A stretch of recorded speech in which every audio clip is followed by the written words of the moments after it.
সাম্প্রতিক সহিংসতায় সাংবাদিক হত্যার বিচার এবং সহিংসতা ও নৈরাজ্য বন্ধের দাবি জানিয়েছে বিক্ষুব্ধ গণমাধ্যম কর্মীরা। পাশাপাশি পেশাগত দায়িত্ব পালনে নিরাপত্তা নিশ্চিতে সরকারের প্রতি আহ্বান জানিয়েছে ভুক্তভোগী গণমাধ্যম। আকবর হোসেন সুমন জানাচ্ছেন বিস্তারিত। কারওয়ান বাজার সার্ক ফোয়ারা চত্বর, গোলাকৃতি এই মানববন্ধন দেশ জুড়ে সহিংসতা ও নৈরাজ্যের প্রতিবাদে।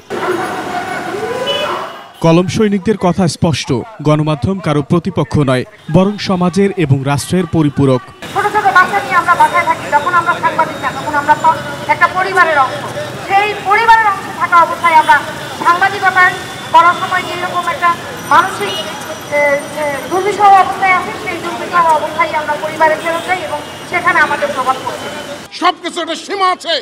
আপনি দালালি করবেন, আপনি গুপ্তচর হিসেবে থাকবেন আমাদের এখানে, সেটা হবে না।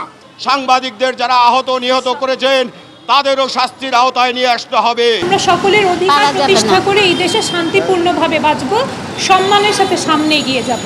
কিন্তু সেই আমাদের সেই আশাকে যারা প্রশ্নবিদ্ধ করছে, আমরা তাদের সুযোগ করে দিব। পেশাগত দায়িত্ব পালনে বাধা এবং সহিংস হামলার প্রতিবাদ উচ্চারিত হয় মানববন্ধনে। আন্দোলন কর্মসূচিতে তাদের পেশাগত দায়িত্ব পালন করতে গিয়ে এই 4 সহকর্মীর হত্যার বিচার চাই। আপনারা যদি এই ধরনের অপতৎপরতা অব্যাহত রাখেন, তাহলে আমরা আমাদের কাজকর্ম বন্ধ করে দিয়ে আমরাও রাজপথে বসে থাকব। যারা আমাদের মিডিয়ার উপরে আঘাত আনছে, যারা মিডিয়ার স্বাধীনতার উপরে হস্তক্ষেপ করছে, সাংবাদিকদের হত্যা করছে, তারা গণদুশমন। আরেক দল গণদুশমন হলো যারা আন্দোলনের নামে যারা দেশে নৈরাজ্য সৃষ্টি করছে। শান্তিপূর্ণ আলোচনায় সমাধান হোক, গণতন্ত্র ফিরে আসুক স্বমহিমায়। আকবর হোসেন সুমন, 21 টেলিভিশন, ঢাকা।